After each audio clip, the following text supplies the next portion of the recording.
స్వయంగా ముఖ్యమంత్రి గారు అన్నటువంటి మాటల్ని ఈ సందర్భంగా గుర్తు చేస్తా ఉన్నాం. ఫామ్ హౌస్లో ఉంటాడు కేసీఆర్ గారని ఎవరన్నారు? మీరు శాసనసభ వ్యవహారాలకు సంబంధించినటువంటి ఆ రికార్డులను కనుక తిరిగేస్తే ఒక 10-20 సార్లు అనేక సందర్భాల్లో శాసనసభ జరుగుతున్నటువంటి సందర్భంలో బయట కూడా ముఖ్యమంత్రి గారు అన్నటువంటి మాట కేసీఆర్ గారు ఫామ్ హౌస్లో ఉంటారు. ఆయన నిన్నగాక మొన్న సిట్ నోటీస్ ఇస్తే దానికి రిప్లై చేసింది కూడా అక్కడి నుండే. గతంలో పొన్నం ప్రభాకర్ మంత్రి గారు ఇవాళ స్వయంగా సిట్ అనేది అధికారులకు సంబంధించినటువంటి విషయం. స్వయంగా మంత్రులు పొన్నం ప్రభాకర్ గారు కావచ్చు, ఈ మధ్య కాలంలో మేడారం జాతర ఆహ్వానాన్ని పురస్కరించుకొని ఇద్దరు గౌరవ మంత్రివర్యులు సీతక్క గారు, అదేవిధంగా కొండా సురేఖ గారు కూడా ఫామ్ హౌస్కి వెళ్ళి ఆహ్వానాన్ని ఇచ్చినటువంటి సందర్భాలు ఉన్నాయి. మరి దానికి భిన్నంగా అంటే కక్ష సాధింపాలి, ఆయనను ఇబ్బంది పెట్టాలి అనేటువంటిది ఉన్నదే తప్ప ఎంక్వైరీలకు సహకరిస్తామనేటువంటి వైఖరి బీఆర్ఎస్ ప్రభుత్వానిది, బీఆర్ఎస్ పార్టీది. మా పార్టీ నాయకులు ఇప్పటి వరకు జరిగినటువంటి సందర్భాల్లో ఎంక్వైరీలకు ఎవరు పిలిచినా కూడా పోయినటువంటి చరిత్ర ఉన్నది. మరి వారి వయసును, వారి హోదాను, వారి అనుభవాన్ని డౌన్ సైజ్ చేయాలి. వీళ్ళు ఈ వెకిలి ప్రయత్నాల ద్వారా కేసీఆర్ గారి స్థాయిని, వారి ఔన్నత్యాన్ని తగ్గించగలుగుతారా? తెలంగాణ రాష్ట్ర సాధన కోసం పోరాడింది ఎవరు అనంటే ఏ అమాయకుని అడిగినా కూడా కళ్ళు మూసుకొని చెప్పేటువంటి మాట కేసీఆర్. ఏ తెలంగాణ మూలాలు ఉన్నటువంటి ఈ ప్రపంచంలో ఎక్కడ బతుకుతున్నటువంటి మనిషిని అడిగినా తెలంగాణ సాధించినటువంటి సాధకుడు ఎవరు అని అంటే కేసీఆర్ అనేది ఆస్ట్రేలియాలో ఉన్న తెలుగు ఆయన చెప్తాడు, ఫిజీలో ఉన్న తెలుగు ఆయన చెప్తాడు.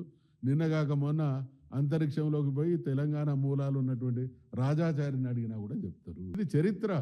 ఒక జాతి కోసం తన జీవితాన్ని అంకితం చేసి తన ప్రాణాన్ని త్యాగం చేయడానికి సిద్ధపడ్డటువంటి మహానుభావుని పట్ల, నాయకుడి పట్ల, అదేవిధంగా పరిపాలన అంటే విజ్ఞత, పరిపాలన అంటే దార్శనికత, పరిపాలన అంటే ఇచ్చినటువంటి హామీలు నిలబెట్టడం, పరిపాలన అంటే ప్రజలు ఆశించిన దానికంటే గొప్ప అవకాశాలు వాళ్ళు కల్పించడం అనేటువంటి దాన్ని ప్రూవ్ చేసినటువంటి నాయకుడు కేసీఆర్. ఆయనను ఆదర్శంగా తీసుకోవాలి, ఆ మెలకువల్ని నేర్చుకోవాలి. తెలంగాణ దేశానికి ప్రామాణికంగా తయారైంది, ఆ పరంపరను కొనసాగించాలనేటువంటి ఆలోచన ఉండాలి తప్ప ఏదో మసిబూసి మారేడుగాయ చేసి ఎదుటి వాళ్ళ, మన చిన్నప్పుడు ఎవరైనా ఒక గీత గీసి దీన్ని చిన్నగా చేయమంటే దాని మీద పెద్ద గీత గీసేది. వీళ్ళ మూర్ఖత్వాలు గట్లున్నాయి. పని విధానంతో మెప్పించాలి. పాలకుడుగా ఇప్పుడు తెలంగాణ సమాజం ఎప్పుడు హర్షిస్తుంది? కేసీఆర్ గారు అనేక హామీలు ఇచ్చిండు, అనేక స్కీములు అమలు చేసిండు. హామీలు ఇవ్వనటువంటి స్కీములను కూడా అమలు చేసినటువంటి చరిత్ర ఆయనది. మీరు ఇచ్చినటువంటి హామీలను అమలు చేయండి, ఇంకా ఇయ్యనటువంటి హామీలను కూడా అమలు చేస్తే కేసీఆర్ గారి కంటే గొప్ప పాలకుడు అనేటువంటి గౌరవం ప్రజల దృష్టిలో మీకు కలుగుతుంది. అది వాస్తవం అవుతుంది కూడా. కానీ కేసీఆర్ గారి ఆనవాళ్ళను చెరిపేయడం, ఇచ్చినటువంటి హామీలను అమలు చేయకపోవడం, హామీలు అమలు చేయండి అని నిలదీస్తే దుర్భాషలాడడం.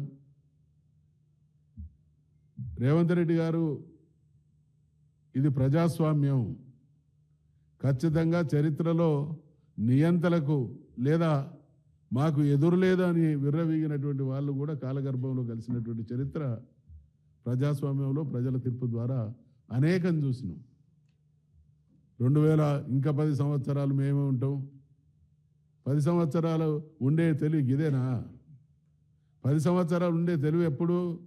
మీరు ఇచ్చినటువంటి 6 గ్యారంటీలను అమలు చేసినప్పుడు, మీరు ఇచ్చినటువంటి 420 హామీలను ఆచరణలో ప్రజలకు అందించినప్పుడు, వాటిని మీ అధికారాన్ని శాశ్వతం చేస్తే తప్ప ఇటువంటి చిల్లర ప్రయత్నాలు కాదు.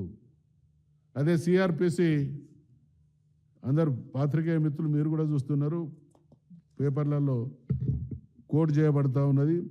160 సిఆర్పిసి ప్రకారంగా 65 ఏళ్ళు దాటిన వాళ్ళను విచారించాల్సి వస్తే వాళ్ళ ఆప్షన్ ప్రకారంగా విచారించాలని కూడా ఉన్నది.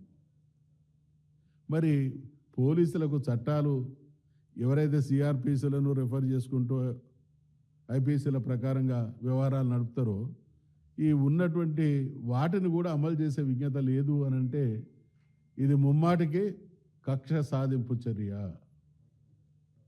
ఈ కక్ష సాధింపు చర్యలన్నింటినీ కూడా ప్రజలు చాలా సీరియస్గా గమనిస్తున్నారనేటువంటి విషయాన్ని గుర్తు చేస్తూ ఉన్నాం.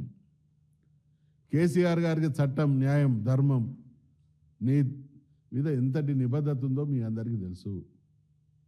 ఆయన బీఆర్ఎస్ పార్టీని స్థాపించినటువంటి తొలినాళ్లలోనే అన్నటువంటి మాట, రక్తం చుక్క నిలబడకుండా. అంతకుముందు 2000 సంవత్సరంలో